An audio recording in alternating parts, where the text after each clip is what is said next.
जी, बिल्कुल इसी तरीके से अगर हम स्कैंडियम, येट्रियम और लैंथमम को भी देखें तो यहाँ पर क्या है S2D1। तो स्कैंडियम अगर आपका +3 स्टेज में आता है और येट्रियम आपका +3 में आता है, +3 का मतलब है रिमूवल ऑफ दीज 3 इलेक्ट्रॉन्स, तो ये तो D0 हो जाएगा। तो इसमें भी आपके पास सेम वही बात आ जाएगी कि अगर ये कम्प्लीटली फिल्ड है तो ये एम्प्टी है। तो इसलिए हम ये कहते हैं कि जो स्कैंडियम +3 है और येट्रियम +3 और लैंथमम +3 जो है, ये जो ट्राई पॉजिटिव आइंस हैं, they do not have any electron in D orbital. ठीक है ना। तो ये भी क्या है हमारे नॉन टिपिकल ट्रांजिशन एलिमेंट्स। ठीक है ना। ये क्या हो गए फिर नॉन टिपिकल ट्रांजिशन एलिमेंट्स। तो हमारे पास नॉन टिपिकल ट्रांजिशन एलिमेंट्स हैं 2b एंड 3b। अब यहाँ आप देखें, आप कहेंगे कि जी 2b 1 2 3 4 कैसे इनको आपने नंबर किया। नंबर इस तरह किया कि ये देखें 1b और ये हमारा है 2b। ये 1b और 2b हमने कंसिडरिंग आउटर मोस्ट शेल को किया, यानी हमारे पास यहाँ पर इसमें 4s में 1 इलेक्ट्रॉन है और इसमें 4s में 2 इलेक्ट्रॉन है, इसलिए इसको हम कहते हैं 1b और 2b। ठीक है। अब 1 इसमें s में 1 कैसे है, क्योंकि कॉपर है आपका D9 सिस्टम, 29 है ना। 29 का मतलब है 4s2 3d9। और हमेशा आप याद रखें कि d ऑर्बिटल्स में D0, D5 और D10 क्या है, स्टेबल कॉन्फ़िगरेशंस हैं। क्या है, स्टेबल कॉन्फ़िगरेशन। और हर एलिमेंट की ख्वाहिश होती है, कोशिश होती है to goes towards the stability. हम जितना कुछ भी कहानी पढ़ रहे हैं, जितना हम ये रिएक्शंस को, केमिकल प्रॉपर्टीज़ को सब कुछ स्टडी कर रहे हैं, वो हम इसीलिए स्टडी करते हैं, ये देखने के लिए कि आपका एलिमेंट किस स्टेट में जाके स्टेबल हो जाता है। ठीक है ना। तो आपके पास यहाँ पर D9 है और आपको कहते हैं D10 जो है वो स्टेबल इलेक्ट्रॉनिक कॉन्फ़िगरेशन है ना फॉर डी ट्रांजिशन एलिमेंट्स। तो इसमें कॉपर क्या कोशिश करता है कि वो to get the stable electronic configuration by taking electron from the S shell, क्योंकि एस शेल छोटा शेल है, उसमें सिर्फ 2 इलेक्ट्रॉन है, तो वो आसानी से एक इलेक्ट्रॉन डी में चला जाता है और उसको कंप्लीटली फिल कर देता है D10।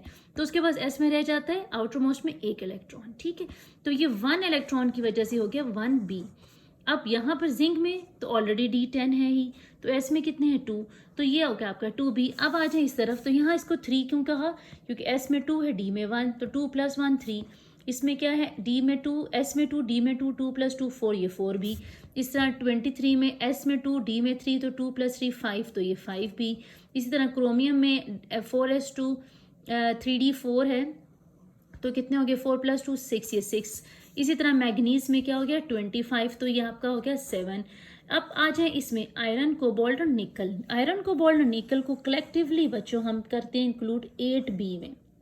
8b में इसलिए क्योंकि यहाँ पर आपके पास है S2D6, यानी कि 6 + 2 8। यहाँ आ जाए, यहाँ है S2D7, यहाँ आ जाए, यहाँ है S2D8। अब होता क्या है कि ये हैं सारी इनकी वेरिएबल ऑक्सीडेशन स्टेट्स की में पाए जाते हैं। ठीक है ना। तो कहीं आपके पास यहाँ से 2 इलेक्ट्रॉन्स जा रहे हैं, कहीं यहाँ से आपके पास 3 इलेक्ट्रॉन्स जा रहे हैं, यहाँ पर भी इसी तरीके से +2b है, +4b है, यहाँ पर भी इसी तरीके से +2b है।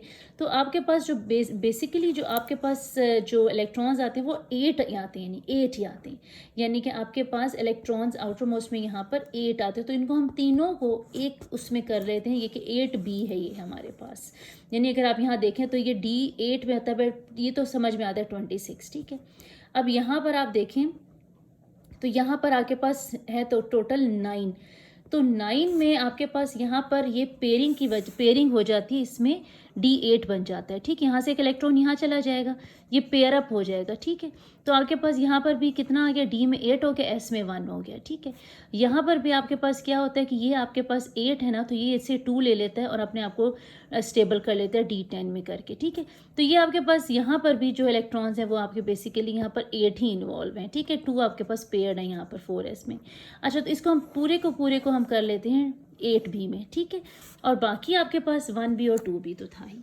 अच्छा, अब यहाँ आ जाए तो आपके पास जो टिपिकल ट्रांजिशन एलिमेंट्स हैं वो कौन से होंगे, 1b, 2b तो हो गया नॉन टिपिकल, 3b भी, तो फिर पीछे बचा 4 5 6 7 एंड 8b। अब आ जाए जनरल फीचर्स के ऊपर।